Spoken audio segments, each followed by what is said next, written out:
We're out here this morning to the county's Civil War Monument group is made up of veterans from all different groups, and part of this project is to make sure we honor all our Civil War veterans and that are buried within Washington County. And this is just another one of our stones that's being placed in the county to honor Casimir Getz and Jacob Kramer, who are two Civil War veterans from this area. Our post 522 is named out his name is St. Louis Getz, which is a namesake from the Civil War veteran that's buried here.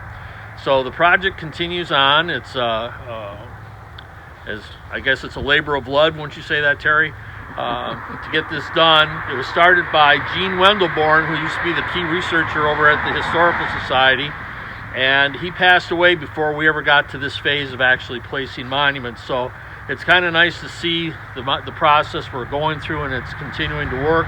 And it's great to have the support of not only the veterans community, but the 25 Sportsmen's Club, who helped sponsor this particular monument. So that's why we're here, and we'll answer any questions anybody has at this time. Anybody have any questions? Everybody familiar? We're still looking for donations because I say we got a lot of stones to put up yet, so we're still looking for donations. And the next one that's going up in this area will be at St. Hubert's, and that'll be around Memorial Day, and there'll be a ceremony for that one. Also, that's a little bit larger stone. St. Mary's is doing it. And St. Mary's. So, and there's one up in West Bend that'll be coming up shortly. So we're getting them out. It just takes a little bit of time. You got to raise the money, make the stone, place the stone. So that's where we're at right now. And so,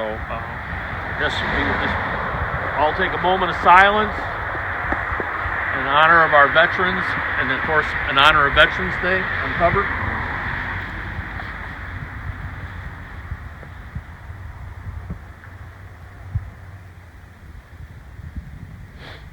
Recover. So everybody be safe this Veterans Weekend, this Veterans Day coming up. Thank you for coming out this morning and honoring a couple of our Civil War veterans that served here in Washington County. Thank you. Well, we have about 502 Civil War veterans buried within Washington County in approximately 60 plus cemeteries. And so the purpose of this project is to make sure that every veteran from the Civil War area is recognized, and this monument project is a way to do that, because a lot of these Civil War veterans' graves are no longer marked because they either wore away. The cemeteries are unplatted, so they don't know where they are, but they know they're in the cemetery. So we worked with the Historical Society on this project, and now we're in the final phase, which is actually getting the monuments out and getting them established in the county. So this one here is kind of unique because the post 522 is named after St. Louis Getz. And so this is a namesake here, and I believe he's related to Danny Getz, who owns the Arrowhead Golf Course. And so this is kind of nice, kind of close to home for our post here. We're probably still have a good 50 to go, eh? Yeah, like at least 50. And the biggest ones are done. Now these are all the smaller ones, and these are ones that take the time and the money to get done. First and last. Tony Montag from Post 483 Allenton. I'm a co-chair of the committee for the Civil War Monument Committee. And today we're going to dedicate this one here at St. Augustine Cemetery in Richfield.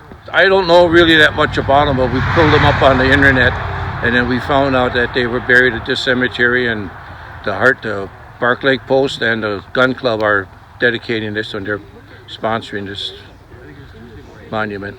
I have about 8 of them out already. And the next one there's going to be going up is in Barton at St. Mary's, and then St. Mary's down in Hillside, and St. Hubert's in Hubertus. So them are the next ones that we're working on.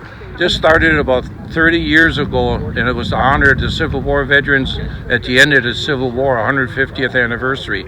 So we took up the thing, and the county, and so we're just trying to get all this people aware that the Civil War veterans, they're still veterans too, just like the World War II and World War I and all the rest of the conflicts.